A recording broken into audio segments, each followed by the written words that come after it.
नमस्कार साथियों, आज हम लोग लाभ के पद पे चर्चा करेंगे।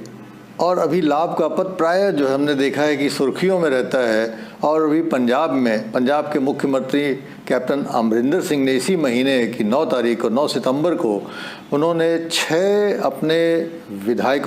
कांग्रेसी विधायकों को अपने परामर्शदाता के रूप में नियुक्त किया है। आप तो जानते हैं कि प्रधानमंत्री के पास एक मंत्रिपरिषद होती है जिसमें नाना प्रकार के मंत्री होते हैं, लेकिन उन्होंने 6 विधायकों को परामर्शदाता के रूप में नियुक्त किया है। और ये जो परामर्शदाता नियुक्त 6 हुए, उसमें से उन्होंने 5 को कैबिनेट दर्जा और 1 को उन्होंने राज्य मंत्री का दर्जा दे दिया है। तो वर्चुअली आप देखें कि एक प्रकार से जो संविधान का 91st amendment of the constitution है, जो ये कहता है कि किसी भी मंत्रिपरिषद का जो आकार है वो विधानसभा के कुल सदस्यों की संख्या के 15% से ज़्यादा नहीं हो सकता। एक तरह से देखा जाए तो ये संविधान के उस 91st अमेंडमेंट को डिफीट करने का एक प्रकार से ये एक तरीका है। और जाहिर है कि इसको न्यायपालिका में चुनौती मिलना स्वाभाविक थी। क्यों ऐसा होता है कि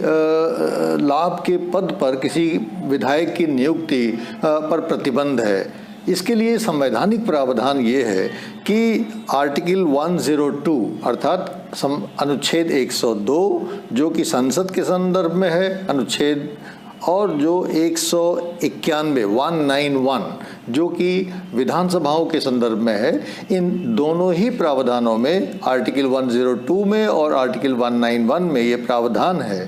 कि कोई भी सांसद या विधायक किसी भी लाभ के पद पर नहीं रह सकता, और अगर वो लाभ के पद पर रहता है तो अपने पद के लिए वो तुरंत अयोग्य हो जाएगा। तो जो अयोग्यता के नियम बनाए गए हैं, जो अयोग्यता का कानून बनाया गया है, उसमें बहुत सारे अयोग्यता के मानक रखे गए हैं, लेकिन उसमें एक ये भी मानक रखा गया है कि जो भी विधायक या सांसद किसी लाभ के पद पर नियुक्त होगा उसकी सदस्यता समाप्त हो जाएगी। इसमें 2 अपवाद हैं। पहला अपवाद ये है कि इसमें मंत्रियों को छूट दी गई है कि अगर कोई विधायक का चुनाव लड़ना चाहता है या वो विधायक है और मंत्री पद पर है तो वो उससे मुक्त है, उसको लाभ के पद पर होने के बावजूद भी उस पर वो प्रतिबंध लागू नहीं होगा। इसी तरीके से अगर संसद ने कोई कानून बना के कुछ ऑफिस ऑफ प्रॉफिट्स को अर्थात कुछ ऑफिसेज ऑफ प्रॉफिट को, लाभ के पदों को अगर उससे बहिष्कृत कर दिया है, अर्थात उनको इम्यूनिटी प्रदान कर दी है कि बावजूद लाभ के पद होने के बाद भी उन पर लोगों को नियुक्त किया जा सकता है, ऐसा कानून अगर कोई बना हुआ है तो भी ऐसे लाभार्थी उसमें से फ्री रहेंगे, उनको डिस्क्वालीफाई नहीं किया जाएगा। तो इसलिए इस संदर्भ में जो वर्तमान प्रावधान है वो प्रिवेंशन ऑफ डिस्क्वालिफिकेशन एक्ट है 1959 में जो बनाया गया था संसद के द्वारा, और उसी के तहत ये प्रावधान है कि संसद और विधानसभाओं में दोनों पे वो लागू होता है कि दोनों में ही किसी भी विधायक या सांसद को लाभ के पद पर नहीं होना चाहिए। लेकिन लाभ का पद होता क्या है, क्या संविधान इसकी कोई परिभाषा करता है या नहीं करता है, इन सब चीज़ों पर आइए गौर करते हैं। पहली चीज़ ये कि संविधान एकदम मौन है। संविधान में लाभ के पद की कोई भी परिभाषा नहीं की गई है। और कानून जो बनाया गया, parliament prevention of disqualification act 1959 जो बनाया गया, उसमें भी उन पदों की गणना तो की गई है, उन पदों की का सूची तो बनाई गई है जो पद की लाभ के पद नहीं होने के बावजूद भी डिस्क्वालिफिकेशन अट्रैक्ट नहीं करेंगे। लेकिन वहाँ भी जो डिस्क्वालिफिकेशन एक्ट है 1959 का, उसमें भी इस बात का कोई परिभाषा नहीं की गई कि लाभ का पद आखिर होता क्या है। हाँ, तो अब तीसरी चीज़ बचती है, क्या न्यायपालिका ने अपने कुछ निर्णय दिए हैं। न्यायपालिका ने बहुत सारे निर्णय, क्योंकि अक्सर ये लाभ के पद विवादों के घेरे में आते रहते हैं, और जब भी ये विवादों के घेरे में आते हैं तो जाहिर है कि लोग न्यायपालिका की शरण में जाते हैं, और न्यायपालिका ने समय समय पे इसमें अपने जजमेंट्स दिए हैं। और न्यायपालिका के अगर बहुत सारे जजमेंट्स को हम देखें तो न्यायपालिका ने एक तरीके से 3 मानक निर्धारित किए हैं। पहली चीज़ न्यायपालिका ने ये बताई है कि सबसे पहले तो एक पद होना चाहिए, दूसरा वो पद लाभ का होना चाहिए, और तीसरा वह पद केंद्र या राज्य सरकार के अंतर्गत होना चाहिए। अब ये जो सरकार के अंतर्गत का प्रावधान है, इस पर भी कोर्ट ने टिप्पणी की है। लेकिन एक प्रकार से आप ये समझ लीजिए कि सामान्यतः जो लाभ का पद हुआ वो न्यायपालिका के निर्णयों से जो आकलन हम सभी ने किया है या अध्ययनों में जो आया है वो ये है कि वो सारे पद जो कि सरकार के अधीन हो और सरकार जिसमें वित्तीय लाभ प्रदान करती हो पद पर आसीन व्यक्ति को, ऐसे पदों को लाभ का पद माना जाएगा। सामान्य रूप से एक न्यायपालिका की विवेचना यही रही है कि जिन पदों पर सरकार वित्तीय कुछ उसमें अलाउ वो देती हो, रेम्युनरेशन देती हो, और चाहे वो रेम्युनरेशन छोटा हो चाहे बड़ा हो, इससे कोई मतलब नहीं, चाहे वो 1 पैसे का हो चाहे 1 लाख का हो, इससे कोई फर्क नहीं पड़ता। लेकिन अगर कोई सरकार का पद है जिस पर कि सरकार रेम्युनरेशन देती है और आपको अपॉइंट करती है, तो वो पद लाभ का पद माना जाएगा, भले ही चाहे आप वो पैसा लें चाहे ना लें, that is a different thing. लेकिन वो पद टेक्निकली सरकार के द्वारा घोषित किया गया है कि ये एक लाभ का पद है। अब सुप्रीम कोर्ट ने जब ये बताया कि भाई आखिर सरकार के अंतर्गत किसी पद का क्या मतलब होता है,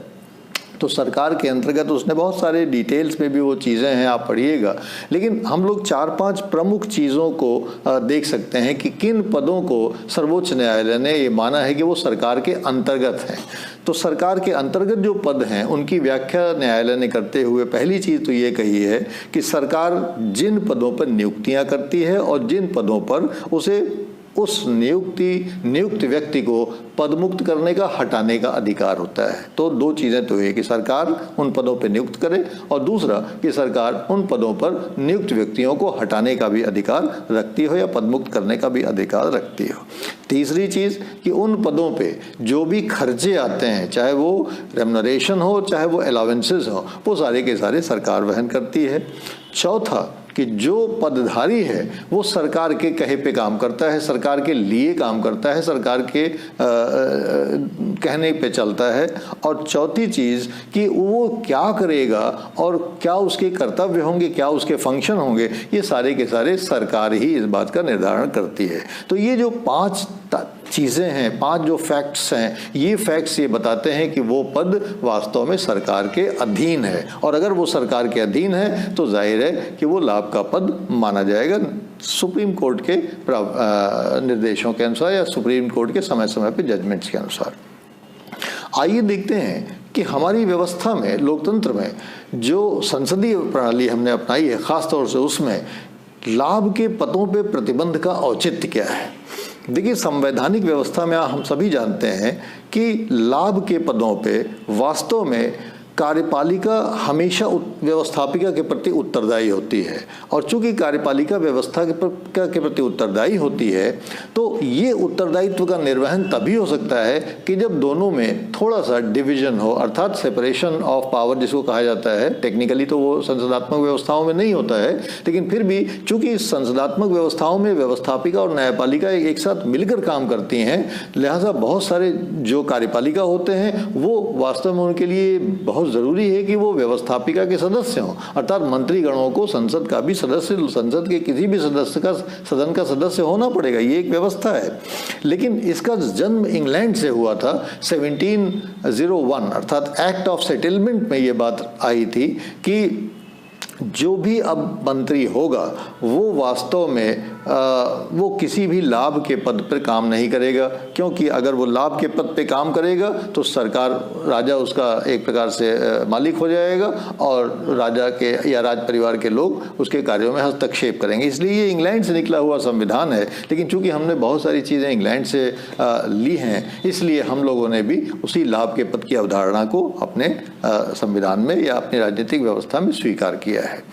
अब ये समस्या जो लाभ के पदों पे लोग समय समय कभी आप देखते हैं दिल्ली में कोई मसला उठता है, कभी किसी राज्य में मसला उठता है, कभी पार्लियामेंट्री सेक्रेटरी लोग अपॉइंट कर देते हैं, जैसे पंजाब में अभी हुआ, एडवाइजर्स अपॉइंट कर दिए, जिसका कोई औचित्य नहीं है। एक मंत्रिपरिषद होती है मुख्यमंत्री को एडवाइस करने के लिए, उसके ऊपर लोगों को एडवाइस करने का मतलब कि आप अपने MLAs को वर्चुअली एकोमोडेट कर रहे हैं, उन लोगों को सेटिस्फाई कर रहे हैं। और ये क्यों ये संख्या और ये समस्या बढ़ती जा रही है? ये बढ़ती जा रही है क्योंकि 2003 में, वर्ष 2003 में 91st amendment of the constitution हुआ, संविधान का 91वां संशोधन हुआ, 90+1 अर्थात 91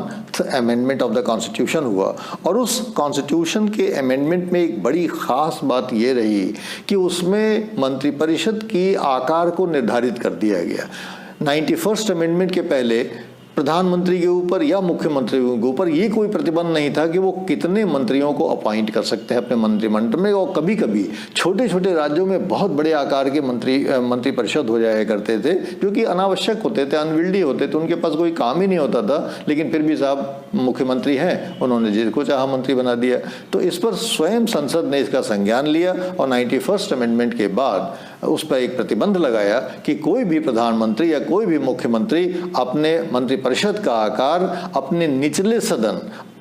के कुल सदस्य संख्या के 15% से ज़्यादा नहीं रख सकता। छोटे राज्यों के लिए सीमा और भी कम कर दी गई, लेकिन जो सामान्य राज्य हैं वहाँ पे एक नियम बना दिया गया और ये कहा गया कि हाँ भी कम से कम 12 मंत्री तो हो सकते हैं, होने चाहिए, लेकिन 15 से अधिक नहीं होने चाहिए। ये 15% से अधिक नहीं होने चाहिए ये मंत्री, चाहे वो केंद्र सरकार का मसला हो और चाहे वो राज्यों के मुख्यमंत्रियों का मसला हो। अब इससे एक दिक्कत ये हो गई कि जो छोटे राज्य हैं उन छोटे राज्यों में अगर मान लीजिए जैसे पंजाब का ही केस लें, 117-18 वहाँ पे मेंबर्स हैं और अगर वहाँ पे 15% का फार्मूला लागू किया है तो जाहिर है कि वहाँ पे 17-18 लोग जो है वो मंत्री हो सकते हैं। तो अब